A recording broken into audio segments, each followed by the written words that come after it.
The all-encompassing view isn't against or for anything. All is simply included and contained within it. It doesn't take up a position anywhere. What is suggested here is that in the relaxed nature of your own being, you will find that which doesn't take up a position anywhere. That doesn't need to describe anything in terms of conventional beliefs.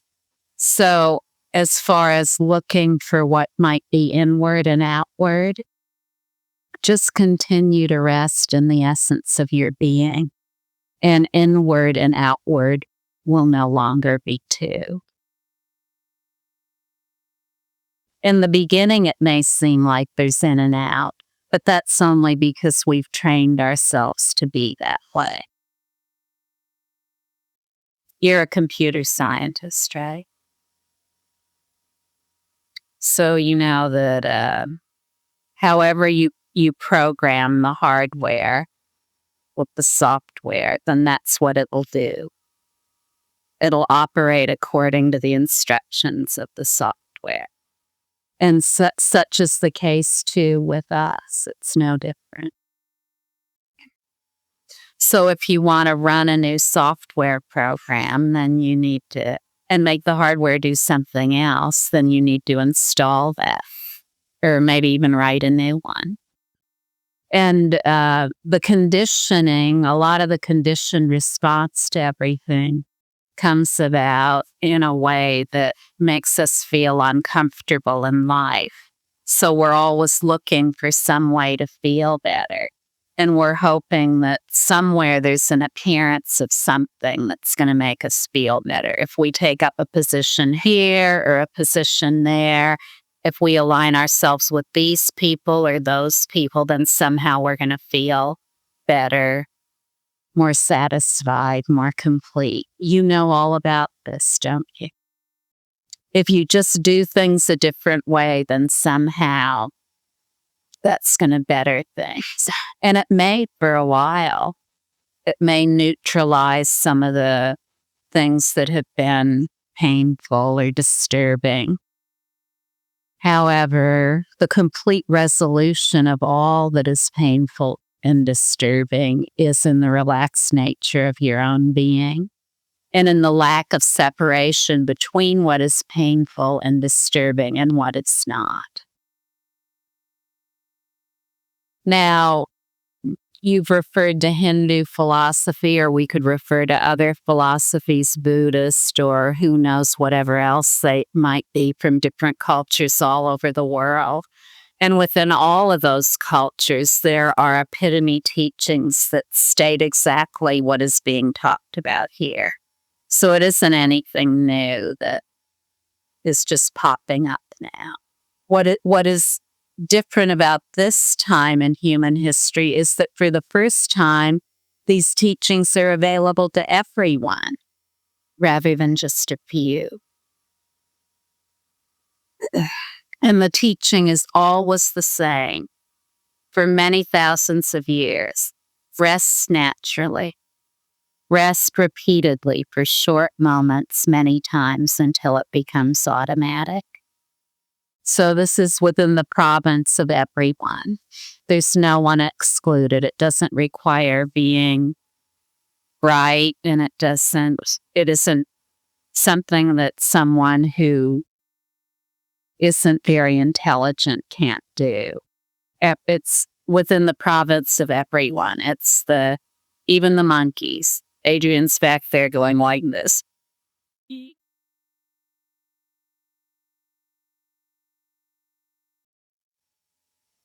Stories about monkeys that they see someone who's in a totally relaxed state of being. They see a wisdom being sitting somewhere just totally relaxed. So they go and mimic what the wisdom being is doing, and they become a wisdom being themselves. They're totally relaxed.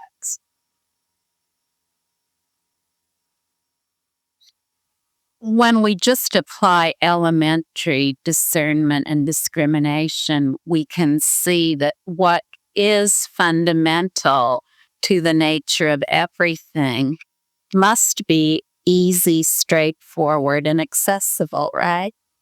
It can't be so hard to get to. It can't require all this efforting that we've been undertaking. What's already present is totally obvious and evident. It's just like I don't have to move my hand up here to touch space. I'm already touching space. And I don't have to keep or hold on to space. It's self-kept.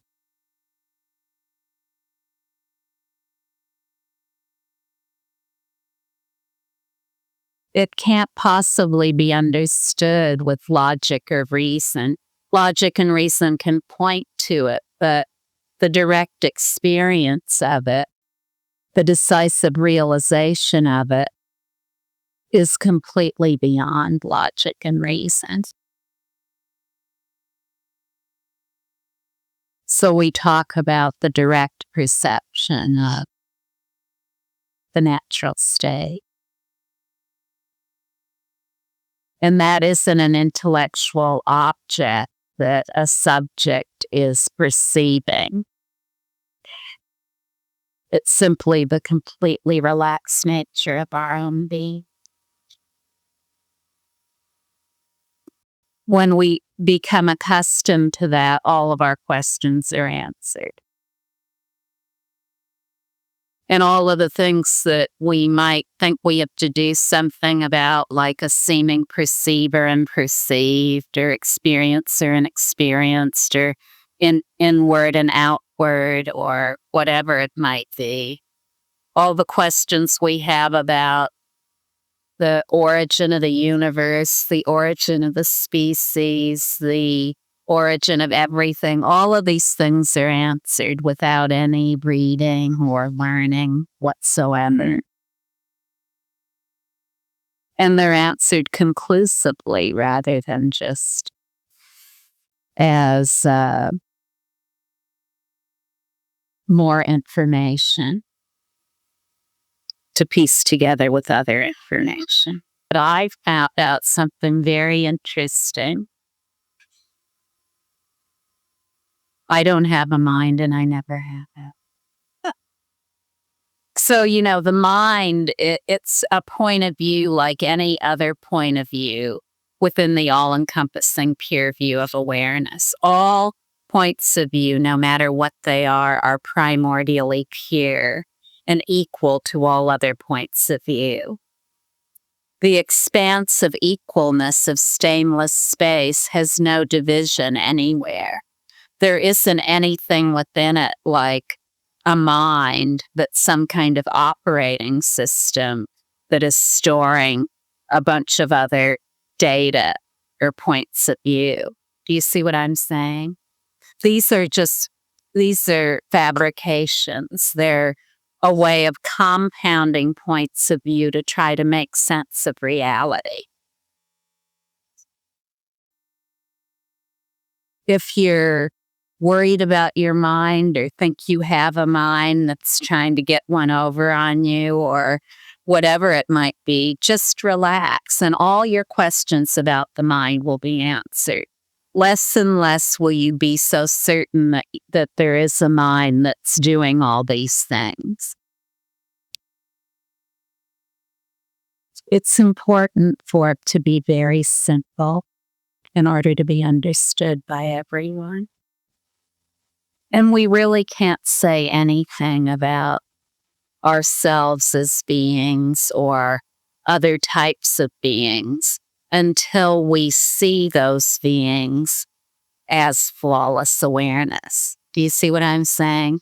So anything that we're trying to point to just from compounding a bunch of points of view of knowledge cannot tell us definitively what's going on with ourselves as human beings or with other beings.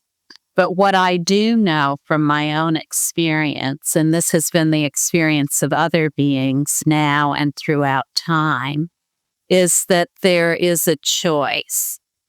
And the way that this choice is seen in the Great Freedom teaching is that there's a choice to rest in awareness, or there's a choice to hold to points of view as having an independent origin. Those are the only two choices. And that most important choice is made in every single moment.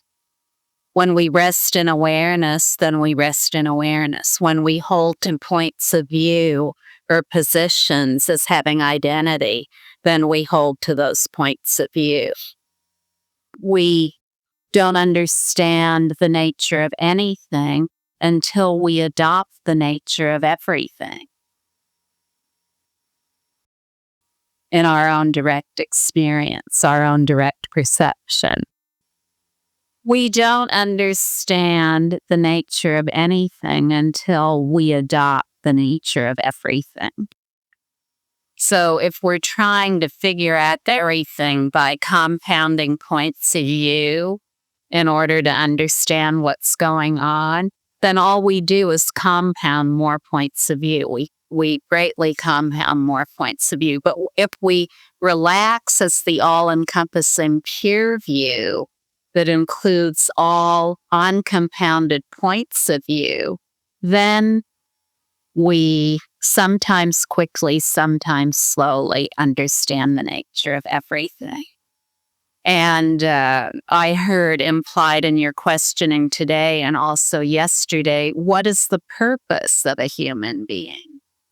When a human being realizes the true nature of phenomena, and that's all realization is, to realize the true nature of all pure phenomena, then there is full wisdom and full wisdom activity. They're absolutely inseparable and unavoidable. It's completely unescapable. We are tremendous reservoirs of omniscience and sheer force and power for benefit. That's the natural order of everything. The beneficial nature of everything, it's absolutely obvious in that its origin is primordially pure. From primordial purity is primordial purity, no matter what it is.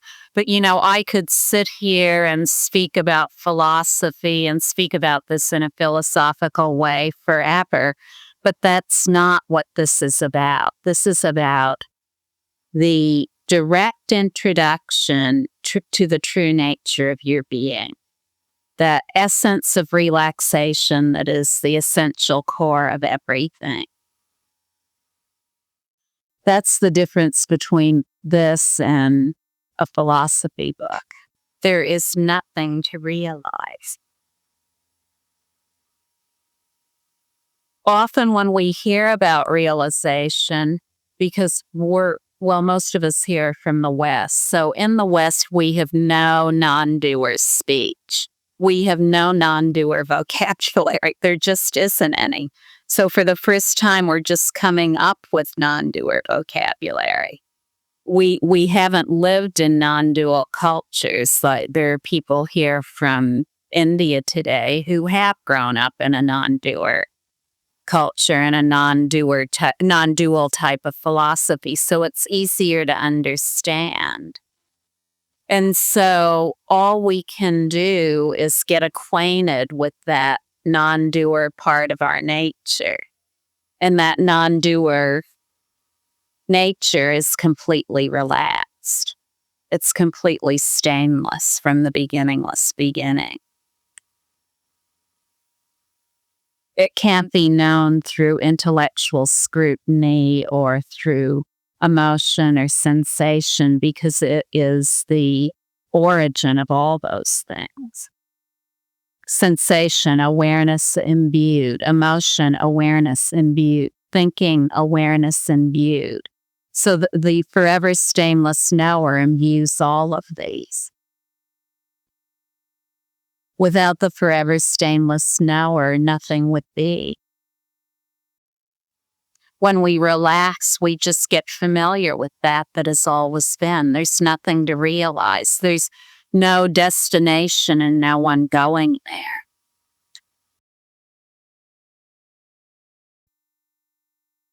Realization is simply the stainless knower of all pure phenomena right here. But the next right here, so to speak, in timeless awareness is not a separate place. Do you see what I'm saying?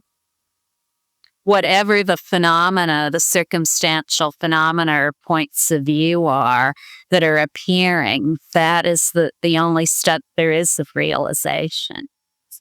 If we say, well, I have to realize something, then we take up a position somewhere.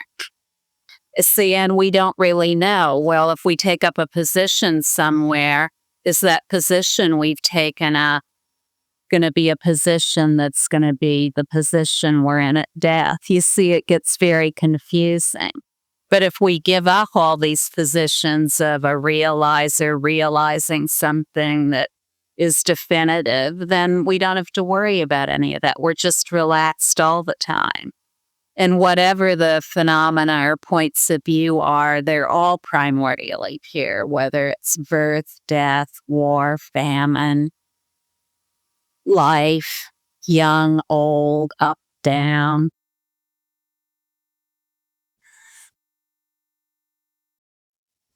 See, the forever stainless knower doesn't know itself as anything. It doesn't know itself as a European or an Indian or an African or a Siberian or whatever it is. It doesn't need any position in order to be. It doesn't know itself as a man or a woman or a mustache or no mustache.